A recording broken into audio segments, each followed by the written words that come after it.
ಓಂ ನಾರಾಯಣಂ ಗುಣೈಃ ಸರ್ವೈರುದೀರ್ಣಂ ದೋಷವರ್ಜಿತಂ ಜ್ಞೇಯಂ ಗಮ್ಯಂ ಗುರುಂಶ್ಚಾಪಿ ನತ್ವಾ ಸೂತ್ರಾರ್ಥ ಉಚ್ಯತೆ. ಇವರೆಲ್ಲ ಏನು ತಿಳ್ಕೊ ದುರ್ಯೋಧನಾದಿಗಳೆಲ್ಲ ಕಟ್ಟಿಬಿಡ್ತೀರಿ ಅಂತ ಹೋದ್ರು. ದುರ್ಯೋಧನಾದಿ ಕಟ್ಟೋದು ಎಷ್ಟು ಆಭಾಸ ಅಂತ ಕೇಳಿದರೆ, ಗುಣತ್ರಯಗಳೇ ಕಟ್ಲಕ್ಕಾಗ್ತಾ ಇಲ್ಲ. ಗುಣತ್ರಯಗಳು ಯಾವುದೋ ಪ್ರಾಕೃತ ಗುಣಗಳು, ಗುಣ ಅಂದರೆ ಹಗ್ಗ, ಅವೇ ಕಟ್ಲಕ್ಕಾಗ್ತಾ ಇಲ್ಲ. ಇವನೇ ಕಟ್ಟಕ್ಕೆ ಬರ್ತಾರೆ, ಸ್ವಯಂ ಬದ್ಧ ಇವಳು. ಗುಣ ಭಾರಿ ಟೈಟ್ ಇರೋದು ಅವನಿಗೆ, ಅವನೇ ಕಟ್ಲಕ್ಕೆ ಹೋಗ್ತಾನೆ. ಆ ದೃಷ್ಟಿಯಲ್ಲಿ ಪರಮಾತ್ಮ ದುರ್ಯೋಧನ ಕಟ್ಲಕ್ಕಾಗಲಿಲ್ಲ ಅನ್ನೋ ಪದ ಕಥೆ ಆಗಲಿಲ್ಲ. ಏನದು? ದುರ್ಯೋಧನ ದುಷ್ಟದ ಕ್ಲೈಮ್ಯಾಕ್ಸ್ ಅವನು. ಕಲಿ ಮೊದಲಾದ ಅನಂತ ದುಷ್ಟರು ಸೇರಿದ್ರು ಕೂಡ ದೇವರು ಏನು ಮಾಡೋಕ್ಕಾಗೋದಿಲ್ಲ.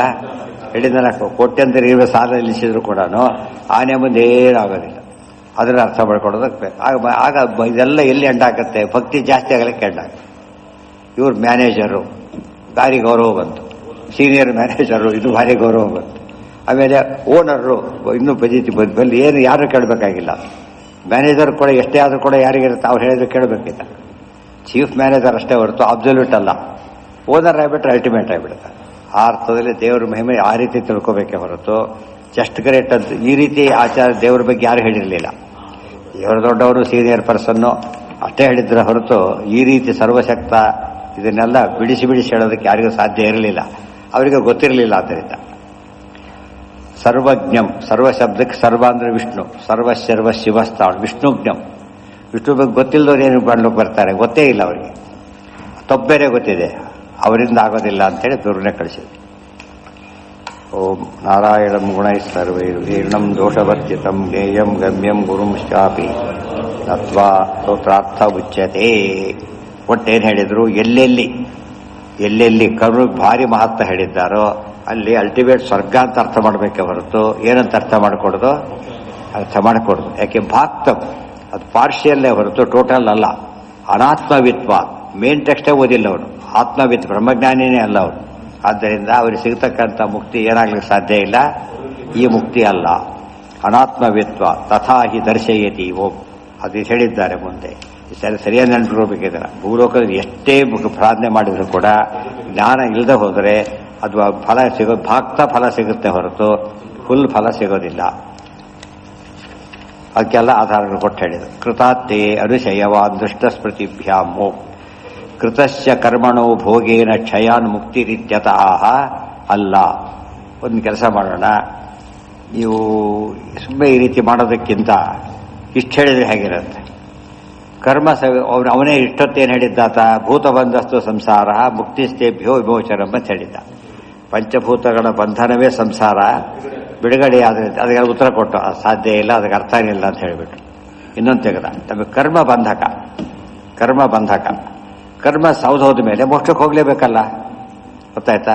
10 ವರ್ಷದ ಶಿಕ್ಷೆ ಅಂತ ಕೊಟ್ಟಿದ್ರು. ಶಿಕ್ಷೆ ಅವಧಿ ಮುಗಿದ್ಮೇಲೆ ಏನು ಮಾಡ್ತಾರೆ? ಬಿಡ್ತಾರೋ ಇಲ್ಲೋ? ಆ ರೀತಿ ಬಿಡುಗಡೆ ಹೊಂದಿ ಬಿಡುತ್ತೇವೆ ಕೇಳ್ಬೋದು. ಹೊಸ ಅರ್ಥ ಬರುತ್ತೆ, ಹೊತ್ತಾನೆ. ಅದಕ್ಕೆ ಉತ್ತರ ಕೊಡ್ತಾರೆ. ಕೃತಾತ್ಯೇ ಅನುಶಯವಾನ್ ಸೃಷ್ಟಸ್ಮೃತಿಭ್ಯಾಮು ಸರಿಯಲ್ಲ. ತತಃ ಶೇಷೇಣ ಯಂ ಲೋಕಂ ಮಾಯಾತಿ ಪುನಃ ಕರ್ಮ ಕುರುತೆ ಪುನರಾಗಚ್ಚತಿ ಇತಿ ಶ್ರುತೇ. ಏನಾಯಿತು? ಕ್ಷೀಣೆ ಪುಣ್ಯ ಮರ್ತ್ಯಲೋಕಂ ವಿಶಂತಿ. ಆ ಪುಣ್ಯ ಮುಗಿತು, ಮರ್ತ್ಯಲೋಕಕ್ಕೆ ಬಂದ. ಆದರೆ ಪೂರ್ತಿ ಕರ್ಮ ಅಲ್ಲೇನು ಕ್ಷೀಣೆ ಪುಣ್ಯ ಅಂತ ಹೇಳಿದರು. ಪೂರ್ತಿ ಕ್ಷೀಣವಾಗಿಲ್ಲ. ಸ್ವಾರಸ್ಯ, ಪೂರ್ತಿ ಕ್ಷೀಣವಾಗಿಲ್ಲ. ಎಷ್ಟಿದೆ? ಸ್ವಲ್ಪ ಉಳ್ಕೊಂಡಿದೆ. ಬಂದ, ಮತ್ತೆ ಶುರು ಮಾಡಿದ, ಮತ್ತೆ ಬಂತು, ಮತ್ತೆ ಸ್ವರ್ಗಕ್ಕೆ ಹೋದ, ಮತ್ತೆ ಸ್ವಲ್ಪ ಇತ್ತು, ಮತ್ತೆ ಬಂದ. ಅದೇ ನೋಡಿ ವಾಕ್ಯ ಅರ್ಥ ಆಗತ್ತೆ ಈಗ. ತತಃ ಶೇಷೇಣ ಇವಂ ಲೋಕಮಾಯಾತಿ ಪುನಃ ಕರ್ಮ ಕುರುತೆ ಪುನರಾಗಚ್ಚತಿ ಇತಿ ಶ್ರುತಿ. ಎಲ್ಲಿ ಸೇರಿಸ್ಕೋಬೇಕಿದನ? ಗೀತಾ ಭಾಷ್ಯಕ್ಕೆ ಸೇರಿಸ್ಕೋಬೇಕು. ಗೀತಾ ಭಾಷ್ಯಕ್ಕೆ ಯಾಡಾಗತ್ತೆ. ಎಷ್ಟೇ ಸರ್ತಿ ಒಂದು ಫೈಂಡ್ ಆಗೋದೇ ಇಲ್ಲ. ಇದು ಒಂದು. ಇನ್ನೊಂದು ಹೇಳ್ತಾರೆ, ಇತಿ ಶ್ರುತೇಹೇ. ತುಂಬಾ ಜನಕ್ಕೆ ಕಲ್ಪನೆ ಇದೆ, ಕರ್ಮ ಸೌದು ಹೋಗಿಬಿಟ್ರೆ ಮುಗಿದು ಹೋಯಿತು. ಸೌದು ಹೋಗೋದಿಲ್ಲ, ಇನ್ನೊಂದು ಕರ್ಮಕ್ಕೆ ಜನ್ಮ ಕೊಟ್ಟೆ ಹೋಗೋದು. ಗೊತ್ತಾಯ್ತ? ಅದು ಹಾಗೆ ಹೋಗೋದಿಲ್ಲ ಕರ್ಮ. ಒಂದು ದಿವಸಕ್ಕೆ 10 ಜನ್ಮದ ಕರ್ಮ ಮಾಡ್ತಾರೆ ಇಲ್ಲಿ ಎಲ್ಲಿ ಹೇಳ್ತಾರೆ ಇಲ್ಲಿಗ? ನೆಕ್ಸ್ಟ್ ಅದೇ ಬಂದಿರೋದು. ಇತಿ ಶ್ರುತೇಹೇ ಭುಕ್ತ ಶೇಷಾನುಶಯವಾನ್. ಅಲ್ಲೇನಿದೆ? ಕೃತಾತ್ಯಯೇ ಅನುಶಯವಾನ್ ಪದ ಇದೆ ವಾಕ್ಯ. ಭುಕ್ತ ಶೇಷ ಅನುಶಯವಾನ್ ಇಮಾಂ ಪ್ರಾಪ್ಯ ಭುವಂ ಪುನಃ. ಆ ಕರ್ಮಶೇಷದಿಂದಾಗಿ ಭೂಮಿ ಬಂದ. ಕರ್ಮಕೃತ್ವ ಮತ್ತೆ ಕರ್ಮ ಮಾಡದ. ಪುನರ್ಗಚ್ಚೆ ಬೇರೋದ. ಪುನರಾಯಾತಿ ನಿತ್ಯಶಃ. ನಿತ್ಯ ಪ್ರೋಸೆಸ್ ಇದು. ಆದ್ದರಿಂದ ಎಂಡೇ ಇಲ್ಲ. ಯಾವಾಗಲೂ ಕರ್ಮ ನಿಶ್ಶೇಷವಾಗಿ ಹೋಗೋದೇ ಇಲ್ಲ. ಅದು ಹೋಗ್ಬೇಕಾದ್ರೆ ಏನೇ ಬೇಕು, ಜ್ಞಾನದಿಂದ ಮಾತ್ರ. ಅದಕ್ಕೆ ಈಗ ಗೀತೆ ಅರ್ಥ ಆಗತ್ತೆ. ಏನಂತ ಅರ್ಥ ಆಗತ್ತೆ? ಜ್ಞಾನಾಗ್ನಿ ಸರ್ವಕರ್ಮಾಣಿ ಭಸ್ಮಸಾತ್ ಕುರುತೆ ತಥಾ. ಉಳಿದು ಸುಡೋ ಶಕ್ತಿ ಇಲ್ಲ ಅದಕ್ಕೆ. ಏನೇ ಮಾಡಿದರೂ ಕೂಡ ಏನಾಗುತ್ತದೋ ಇನ್ನು ಉಳ್ಕೊಂಡೇ ಹೋಗೋದಿಲ್ಲ. ಆದ್ದರಿಂದ ಜ್ಞಾನಾಗ್ನಿನೇ ಬೇಕೇ ಹೊರತು ಈ ಅಗ್ನಿಯಿಂದ ಆಗೋದೇ. ಜ್ಞಾನಾಗ್ನಿ ಪದ ಯಾಕೆ ಉಪಯೋಗಿಸಿದ್ರು ಗೊತ್ತಾ? ಈ ಅಗ್ನಿ ಹೋಮ, ಜ್ಞಾನಾಗ್ನಿ ಹೋಮ ಅಲ್ಲ. ಜ್ಞಾನಾಗ್ನಿನ ಪದ ಹಾಕಿದ್ರು. ಬರೀ ಅಗ್ನಿ ಅಂತ ಹೇಳ್ಬಿಟ್ರೆ ಏನಾಗ್ತಿತ್ತು? ಮತ್ತೆ ತಪರ ಕರ್ಮ ಶುರು ಮಾಡಿಬಿಡ್ತಿದ್ರು. ಅಲ್ಲ ಅಂತ ಹೇಳೋದಕ್ಕೆ ಜ್ಞಾನಾಗ್ನಿ ಪದ ಉಪಯೋಗಿಸ್ತಾರೆ. ಅಂದರೆ ಸುಡೋದು ಎರಡಕ್ಕೂ ಕಾಮನ್. ಆಗ್ನಿಯಲ್ಲಿ ಇದು ಸುಡುತ್ತೆ, ಹವಿಸ್ ಸುಡುತ್ತೆ ಅಷ್ಟೇ, ಕರ್ಮ ಸುಡೋದಿಲ್ಲ. ಇಲ್ಲಿ ಏನಾಗುತ್ತೆ? ಇಲ್ಲಿ ಕರ್ಮನ ಸುಟ್ಟು ಹೋಗ್ಬಿಡೋದು. ಇದು ಸ್ವಾರಸ್ಯ. ಜ್ಞಾನಾಗ್ನಿ ಪದದ ಸ್ವಾರಸ್ಯ ಅರ್ಥ ಆಗಬೇಕಾದ್ರೆ ಈ ಪದ ಓದಿರಬೇಕು. ಕರ್ಮಕೃತ್ವ ಪುನರ್ಗಚ್ಚೇತ್ ಪುನರಾಯಾತಿ ನಿತ್ಯಶಃ. ಮತ್ತೆ ಹೇಳ್ತಾ ಆ 14 ವರ್ಷಾತ್ ಕರ್ಮಾಣಿ. ಅಲ್ಲಿ ಏನೇ ಹೇಳಿ ಒಂದು ದಿವಸ ಮುಗಿಬೇಕಪ್ಪ ಕರ್ಮ. ನಮಗೆ ಲೇಟ್ ಆದರೂ ಪರವಾಗಿಲ್ಲ, ಅಂತೂ ಒಂದು ದಿವಸ ಮುಗಿಯುತ್ತೆ ಅಂದರೆ ಮುಗಿಯೋದಿಲ್ಲ. ಯಾಕೆ ಅಂದರೆ ಒಂದು ಕರ್ಮ ಇನ್ನೊಂದು ಕರ್ಮ ಬೆಳೆಯುತ್ತೆ ಅಂತ ಹೇಳಿದರು.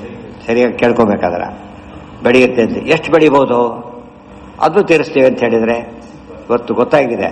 ಎಷ್ಟೋ ಜನ ಸಾಲ ಅಸಲಿಗಿಂತ ಬಡ್ಡಿನೇ ಜಾಸ್ತಿ ಆಗಿಬಿಟ್ಟಿರುತ್ತಲ್ಲ, ಅದು ಇಲ್ಲಿ ಕರೆಕ್ಟಾಗಿ ಗೊತ್ತಾಗುತ್ತೆ. ಅನುಭವಿಸ್ಲಿಕ್ಕೆ ಅಂತ ಹೋದವನು ಕರ್ಮ ಬೆಳೀತಾ ಹೋಗುತ್ತೆ ಹೊರತು ಕಡಿಮೆ ಆಗೋದಿಲ್ಲ. ಯಾಕೆ ಅಂದರೆ ಆ 14 ವರ್ಷಾತ್ ಕರ್ಮಾಣಿ ನಿಯಮೇನತು. ಆ 14 ವರ್ಷಾತ್ ಅಂದರೆ 14 ವರ್ಷ ಆದಮೇಲಲ್ಲ, 13 ಆದಮೇಲೆ ಅಂತ ಅರ್ಥ. ಸ್ಟಾರ್ಟಿಂಗ್ ಫ್ರಮ್ 14th ಇಯರ್ ಅಂದ್ರೆ ಏನರ್ಥ?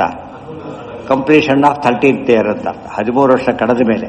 14 ಅಂತ ಅರ್ಥ ಬರೋದು ಎಷ್ಟೋ ಜನಗಳು ಅಲ್ಲ, ತಪ್ಪದು. 13 ಮುಗಿತಿರ್ಲಿಕ್ಕೆ ಶುರುವಾಗುತ್ತೆ ಲೆಕ್ಕ. ಭುಕ್ತ ಆ 14 ವರ್ಷಾತ್ ಕರ್ಮಾಣಿ ನಿಯಮೇನತು. ಎಷ್ಟು ಕರ್ಮ ಮಾಡ್ತಾನೆ ಗೊತ್ತಾ? ಮಿನಿಮಮ್ ಒಂದು ದಿವಸ ಬದುಕಿದ್ರೆ, 13 ವರ್ಷ ಕಳೆದ ಮೇಲೆ ಒಂದು ದಿವಸ ಬದುಕಿದ್ರು ಕೂಡ ದಶಾವರಾಣಾಂ ದೇಹಾನಾಂ ಕಾರಣಾನಿ ಕರೋತಿ. ಮಿನಿಮಮ್ 10 ಜನ್ಮ ಹುಡ್ತಾರೆ. ಮಿನಿಮಮ್, ಬೇರೆ ಅಲ್ಲ, ಮಿನಿಮಮ್. ಇದನ್ನ ನಂಬೇಕಂತ ಕೇಳಿದರೆ ಒಂದು ಕಾಳು ಎಷ್ಟು ದೊಡ್ಡದಾಗ ಎಷ್ಟು ಕಾಳು ಬಿಡುತ್ತೆ? ಆ ಕಾಳು ಎಷ್ಟು ಬಿಡುತ್ತೆ? ಒಂದೊಂದು ಎಷ್ಟಾಗುತ್ತೆ ಕೊನೆಗೆ? ದೊಡ್ಡ ರಾಶಿ ಆಗಿಬಿಡುತ್ತೆ. ಬಿತ್ತೋದೇನು ತಂಡುಗಟ್ಟಲೆ ಬಿತ್ತೋದಲ್ಲಿ ಯಾರು ಕೂಡ ಎಷ್ಟು ಬಿತ್ತಾರೆ? ಅರ್ಧ ಚೀಲ ದೊಡ್ಡ ಏರಿಯಾ ನೋಡ್ಕೊಂಡು ಬಿತ್ತಾರೆ ಅಷ್ಟೇ. ಬರೋದು ಎಷ್ಟಾದ್ರಿಂದ ಎಷ್ಟು ಬೆಳೆಯುತ್ತೆ ಗೊತ್ತಾಯ್ತಾ? ಆದರೆ ಮಲ್ಟಿಪ್ಲೈ ಆಗೋದು ಗ್ಯಾರಂಟಿ. ದೇರ್ ಫೋರ್ ಒಂದೊಂದು ಕರ್ಮಕ್ಕೆ ಕೂಡ ಎಷ್ಟು ಮಲ್ಟಿಪ್ಲೈ ಆಗುತ್ತೆ ಹೊರಟ್ರೆ ಆ ಮಲ್ಟಿಪ್ಲೈ ಪ್ರೋಸೆಸ್ ತೆಗೆದು ಹಾಕಿಬಿಟ್ರೆ ಏನಾಗುತ್ತೆ ಅಲ್ಲಿಗೆ? ಅದಕ್ಕೆ ಕನಕದಾಸರು ಬರೀತಾರೆ. ಅದು ಶಾಸ್ತ್ರದ ಮಾತನ್ನೇ ಕನ್ನಡದಲ್ಲಿ ಬರೀತಾರೆ. ಬರೀ ನಾವು ಕುಡಿದ ಹಾಲು ಎಷ್ಟಾಗುತ್ತೆ ಅಂದರೆ ಕ್ಷೀರಸಾಗರಕ್ಕೆ ಇಮ್ಮಿಗಿಲು. ಕ್ಷೀರಸಾಗರ ಡಬಲ್ ಆಗುತ್ತೆ. ಇಷ್ಟು ಜನ್ಮದಲ್ಲಿ ಕುಡಿದ ಹಾಲು ಲೆಕ್ಕ ಹಾಕಿಬಿಟ್ರೆ ಎಷ್ಟಾಗಬಹುದು? ನಾವು ತಿಂದ ಅನ್ನ ಎಷ್ಟಾಗುತ್ತೆ? ಬೇರು ಪರ್ವತ. ಎಷ್ಟು? ಎರಡು ಬೇರು ಪರ್ವತಗಳು. ಅವಿಲ್ಲ, ಅಭೂತೋಪಮ ಅಂತ ಕರೀತಾರೆ. ಅದು ಇಲ್ಲದೆ ಇದ್ದಲ್ಲಿ ಇದ್ದ ತಿಳ್ಕೊಂಡು ಹೇಳೋದು ತಿಳಿತಾ. ಆದ್ದರಿಂದ ಯೋಚನೆ ಮಾಡ್ಲಿಕ್ಕೆ ಹೋಗಬೇಡಿ. ಕರ್ಮದಿಂದ ಕರ್ಮ ಸವಿಲಿಕ್ಕೆ ಸಾಧ್ಯ ಇಲ್ಲ. ಅಷ್ಟೇ ಅಲ್ಲ, ಭಾಗವತರು ಉತ್ತರ ಕೊಡ್ತಾರೆ. ಹೇಗೆ ಅಂದರೆ ಈ ಒಂದು ಇದಿದೆ, ಕೆಸರಾಗಿದೆ, ಹಚ್ಕೊಂಡಿದ್ದಾರೆ. ಮತ್ತೆ ಕೆಸರಲ್ಲಿ ತೊಳ್ಕೊತಾರೆ. ಏನಾಗುತ್ತೆ ಅದು? ಇನ್ನೂ ಜಾಸ್ತಿ ಒಂದು ಗಟ್ಟಿ ಪೇಸ್ಟ್ ಆಗಿಬಿಡುತ್ತೆ ಹೊರತು ಏನಾಗೋದಿಲ್ಲ, ಅದು ಹೋಗೋದೇ ಇಲ್ಲ. Paint first coat, second coat, third coat ಬರುತ್ತಲ್ಲ, ಯಾಕೆ ಕೋಟ್ ಮಾಡೋದನ್ನ ಒತ್ಕೊಳ್ಳಿ ಅಂತೇಳಿ. ಅದು ಕೆಸರಿಂದ ಕೆಸರ ತೊಳೆದಂತೆ ಕರ್ಮದ ಪಥವು. ಕೆಸರಿಂದ ಕೆಸರ ತೊಳೆದಂತೆ ಕರ್ಮದ ಪಥವು. ತೊಳಿತಾ ಹೋದಂತೆ ಏನಾಗುತ್ತದು? ಜಾಸ್ತಿ ಆಗುತ್ತೆ, ಕಡಿಮೆ ಆಗೋದಿಲ್ಲ. ಒಳ್ಳೆ ಎಕ್ಸಾಂಪಲ್ ಅದಕ್ಕೆ ಭಾಗವತ. ಯಸ ಪಂಕೇನ ಪಂಕಾಂಬ ಅಂತೇಳಿ ಭಾಗವತ. ಕೆಸರಿಂದ ಕೆಸರ ತೊಳೆದಂತೆ ಗೋಪಾಲದಾಸರ ಅನುವಾದ ಅದಕ್ಕೆ. ಅರ್ಥ ಆಯ್ತಾ? ಆದ್ದರಿಂದ ಯಾವ ಕಾಲಕ್ಕೂ ಕೂಡ ಕರ್ಮ ಸವಿಯುತ್ತೆ ಅನ್ನೋ ಕಾನ್ಸೆಪ್ಟ್ ಬಿಟ್ಬಿಡ್ಬೇಕು. ಒಂದು ಕರ್ಮದಿಂದ ಆಗೋದಿಲ್ಲ, ಇನ್ನೊಂದು ಕರ್ಮ ಸವಿಯುತ್ತಾ ಅದರಿಂದನೂ ಸಾಧ್ಯ ಇಲ್ಲ. ದಾರಿ ಏನು ಬಂತೀಗ? ಒಂದೇ ಜ್ಞಾನ, ಒಂದೇ ಇದೆ. ಅಕಸ್ಮಾತ್ ಆಪ್ಷನ್ ಇಲ್ಲದೆ ಹೋಗಿದ್ದರೆ ಎಂದು ಮುಕ್ತಿನೇ ಇಲ್ಲ ಅಂತ ಆಗ್ಬಿಡೋದು. ಜ್ಞಾನಕ್ಕೊಂದೇ ಶಕ್ತಿ ಇರೋದ್ರಿಂದ ಏನು ಮಾಡಬೇಕು ಯಾವಾಗಲೂ? ಅಥಾತೋ ಬ್ರಹ್ಮ ಜಿಜ್ಞಾಸ. ದೇವರು ಬ್ರಹ್ಮಾರ್ಪಣ ಅಂತ ಅಷ್ಟೇ ಹೇಳಲಿಲ್ಲ, ಎಲ್ಲ ದೇವರು ಒಪ್ಪಿಬಿಡಿ ಅಂತ ಹೇಳಿದ್ರೆ ಹೇಳಲಿಲ್ಲ. ಬ್ರಹ್ಮ ಜಿಜ್ಞಾಸ ಅಂತ ಫಸ್ಟ್ ಹೇಳಿದ್ರು. ಜ್ಞಾನವನ್ನೇ ತಂದಬೇಕು ಹೊರತು ಬೇರೆ ಅಲ್ಲ. ಇಲ್ಲಿ 10 ಜನ್ಮ ಅಂತ ಒಂದು ದಿವಸಕ್ಕೆ 10 ಜನ್ಮಕ್ಕೆ ಕಾರಣ ಕರ್ಮ ಮಾಡ್ತೀವಿ ಅಂತ ಹೇಳಿದ್ರಲ್ಲ, ಮಿನಿಮಮ್ 10. ಆದ್ರೆ ಯಾವ ದೇಹದಿಂದ ಯಾವ ಕರ್ಮ ಬರುತ್ತೆ ಅಂತ ಇಲ್ಲಿ ಏನ್ ಅರ್ಥ ಹಾಗಾದ್ರೆ? ಇವಾಗ 10 ಜನ್ಮ ಬರುತ್ತೆ, 10 ದಿವಸಕ್ಕೆ 10 ಜನ್ಮಕ್ಕೆ ಕರ್ಮ ಮಾಡ್ತೀವಿ ಅಂದ್ರೆ ಹೌದು, ಅಟ್ಲೀಸ್ಟ್ ಒಂದು ದೇಹಕ್ಕೆ ಯಾವ ಕರ್ಮ, ಹೌ ಇಟ್ ಈಸ್ ಲಿಂಕ್ಡ್ ಅಂತ. ಎನಿ ಗುಡ್ ಆರ್ ಬ್ಯಾಡ್, ಒಳ್ಳೇದಾಗಲಿ ಕೆಟ್ಟದಾಗಲಿ ಪ್ರತಿ ಸೆಟ್ಟು ಕೂಡ ಇವತ್ತು ಅದು ಅರ್ಥ ಆಗಲ್ಲ. ಒಂದು ದಿವಸ ಕೆಲಸ ಮಾಡಿ ಎಷ್ಟು ಸಂಬಳ ಬರುತ್ತೆ ಅಂತಾರಲ್ಲ ಹಾಗೆ. ಒಂದು ದಿವಸ ಕೆಲಸ ಎಷ್ಟು ಸಂಬಳ ಬರುತ್ತೆ? ಒಂದು ದಿವಸ ಕೂಲಿ ಅಂದರೆ 1,000 ಒಂದು ದಿವಸ ಕೆಲಸ ಮಾಡಿದರೆ ಗೊತ್ತಾಯ್ತಾ. ಗಂಟೆ ಕೆಲಸ ಮಾಡಿದರೆ ಈ ಗಂಟೆಗೂ ಅಷ್ಟೇ ಚಾರ್ಜ್ ಮಾಡ್ತಾರೆ ಈಗ.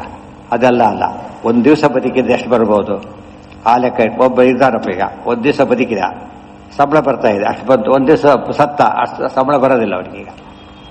ಗೊತ್ತಾಯ್ತಾ. ಇನ್ ಟರ್ಮ್ಸ್ ಆಫ್ ಮನಿ ಹೇಗೆ ಅರ್ಥ ಆಗುತ್ತೋ ದೇಹ ಹಾಗೆ ಬರುತ್ತೆ. ಬಟ್ ಎಲ್ಲ ಪ್ರಾಣಿಗಳಿಗೂ ಬರೋದಿಲ್ಲ, ಮನುಷ್ಯರಿಗೆ ಮಾತ್ರ ಹೇಳಿದ್ದು. ಬೇರೆ ಪ್ರಾಣಿಗಳು ಏನವೆಲ್ಲ ಬರೀ ಅನುಭವ ಅಷ್ಟೇ. ಬಟ್ ಅವು ಸ್ವಲ್ಪ ಒಂದು ಹುಲಿಯಾಗಿ ಒಂದು ಜನ್ಮ ಇದ್ದಿದ್ರೆ ಮುಗಿದು ಹೋಗ್ತಿತ್ತು ಕತೆ. ಅಪ್ರೋಕ್ಷ ಜ್ಞಾನಿಗಳಿಗೆ ಎಷ್ಟು ಕಷ್ಟ ಇದೆ. ಭರತರಾಜನಿಗೇನೆ ದಿವ್ಯ ಅಪ್ರೋಕ್ಷ, ಬರೀ ಅಪ್ರೋಕ್ಷ ಜ್ಞಾನಿ ಅಲ್ಲ, ಫಸ್ಟ್ ಕ್ಲಾಸ್ ಅಪ್ರೋಕ್ಷ ಜ್ಞಾನಿ. ಆತನೇ ಮತ್ತೆ ಎಷ್ಟು ಹುಟ್ಟಬೇಕಾಯ್ತು? 2 ಜನ್ಮ ಬೇಕಾಯ್ತು. ಒಂದ್ಯಾವುದು, ಇನ್ನೊಂದು ಯಾವುದು?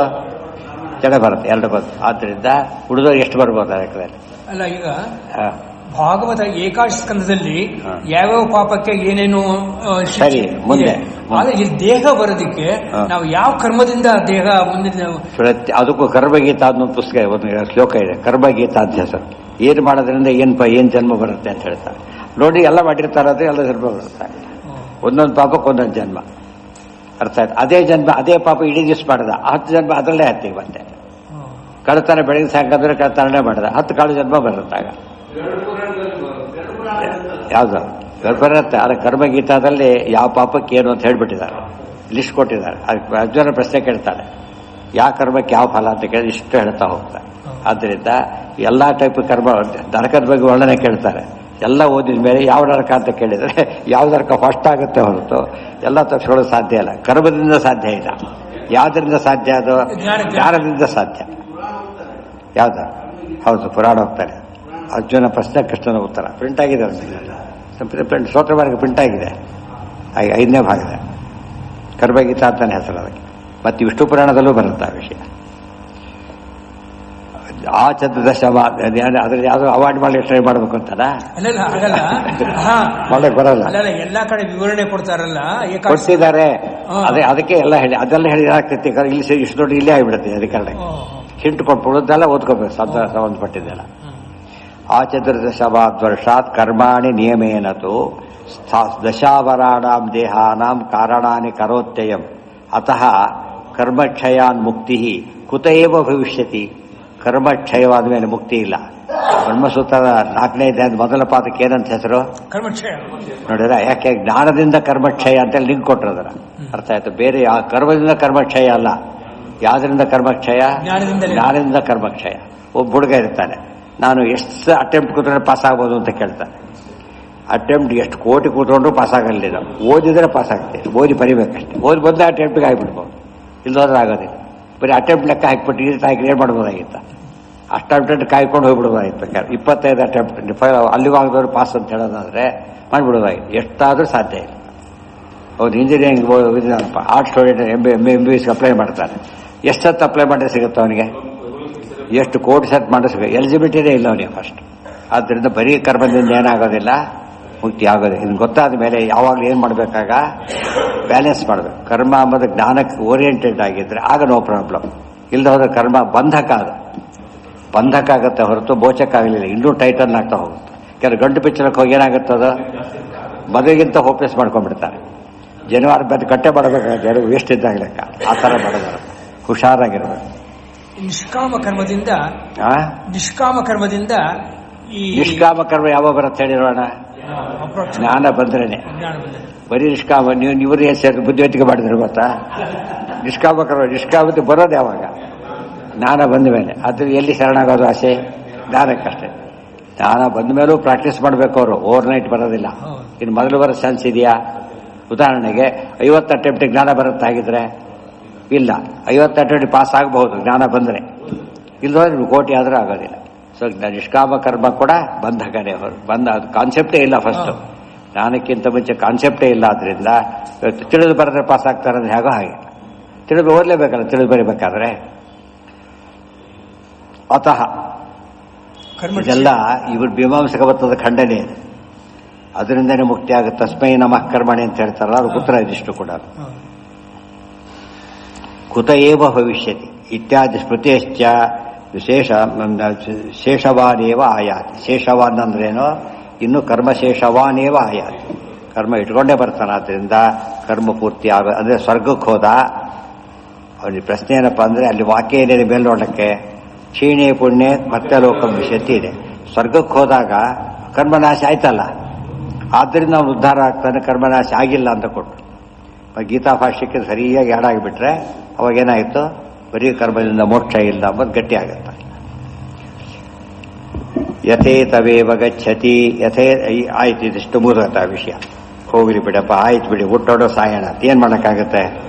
ಹುಟ್ಟೋದು ಸಾಯೋದು ಮಾಡ್ತೀವಿ ಅಂದರೆ ಹುಟ್ಟೋ ಸಾಯೋದು ಎಷ್ಟು ಕಷ್ಟ ಗೊತ್ತಾ ಅಂತ ಹೇಳ್ತಾರೆ. ಈಗ ಹುಟ್ಟೋದು ಅಂದ್ರೆ ಹೀಗಲ್ಲ, ಏನೋ ಹೋದ ಬಂದ ಅಂತ ಅಲ್ಲ, ದೊಡ್ಡ ಪ್ರೋಸೆಸ್ ಇದೆ ಅಂತ ಹೇಳ್ತಾರೆ. ತಿಳಿತಾ? ಪ್ರೋಸೆಸ್ ನಾಳೆ ಏನು ಪ್ರೋಸೆಸ್ಸು, ಹೇಗೆ ಹುಟ್ಟುತ್ತಾನೆ, ಎಷ್ಟು ಸ್ಟಾರ್ಟ್ ಮಾಡೋದು, ಇಲ್ಲಿಂದ ಅರ್ಜೆಂಟ್ ಹೋಗಿ ಬರ್ತೀನ ಅಂತೇಳಿ ರಾತ್ರಿ 11ಕ್ಕೆ ನೀವು ವಿನಾಯಕ್ ಹೋಗಿ ಬಂದೇನೆ ಅಂತಾರೆ. ಬೇಡ, ನಾಳೆ ಇವತ್ತಂತೂ ಆಗಲ್ಲ ಅಂತ ಹೇಳ್ಬಿಡ್ತಾರೆ. ಯಾಕೆ? ಎಷ್ಟು ಸಿಗ್ನಲ್ಲು ಏನು ಆಗುತ್ತಾ, ಇದು ಆಗಲಿಲ್ಲ ಹೋಗಲಿಲ್ಲ ಅಂದ್ಬಿಡ್ತಾರೆ. ಇದು ಎಷ್ಟು ಸಿಗ್ನಲ್ ಬರುತ್ತೆ ಹೇಳ್ತಾರೆ. ಈಗ ಏನೇನಾಗುತ್ತೆ, ಎಷ್ಟೆಷ್ಟು ಕಷ್ಟ ಇದೆ ಅಂತ ಹೇಳಿದ್ರಿಂದ ನಮ್ಮ ಜನ ಕಣ್ಣು ಮುಚ್ಕೊಂಡು ಮಾತಾಡ್ತಾರೆ. ಮುಂದಿನ ದಿನ ಓದ್ಬಿಡ್ತೇವೆ ಅಂತೇಳಿ. ಮುಂದಿನ ದಿನ ಬರುತ್ತಾರೆ ಸುಲಭವಾಗಿ? ಸಾಧ್ಯನೇ. ನಾಳೆ ಎಂಬಷ್ಟು ನಾಳೆ ಅಂತ ಹೇಳಿದ್ದೆ ಗ್ಯಾರಂಟಿ ಇರೋದಿಲ್ಲ ಎಷ್ಟೋ ಸಲ. ಮುಂದಿನ ದಿನ ಗ್ಯಾರಂಟಿ ಇರುತ್ತೆ. ಆದ್ದರಿಂದ ಆ ರೀತಿ ಮಾಡಬೇಡಿ ಅಂತ ಹೇಳೋದಕ್ಕೆ ಮಾತಾಡಿ. ತುಂಬ ಜನ ತಪ್ಪು ತಿಳ್ಕೊಂಡವರಿದ್ದಾರೆ. ರಿಟೈರ್ ಆದ್ಮೇಲೆ ಓದ್ತೇವೆ ಅಥವಾ ಮುಂದಿನ ದಿನದಲ್ಲಿ ಓದ್ತೇವೆ, ಇವೆಲ್ಲ ಏನು ರೆಡಿ ಮಾಡಿ ಕೊಡ್ಕೊಂಡ್ಬಿಟ್ಟಿದ್ದಾರೆ ಆಗಲೇ. ಸಾಧ್ಯ ಇಲ್ಲ. ಅದು ಏನೇ ವಾಟ್ ನೆಕ್ಸ್ಟ್ ಅಂತ ನೋಬಡಿ ನೋಸ್. ಆದ್ದರಿಂದ ಆ ರೀತಿ ಕಾಯಬಾರದು.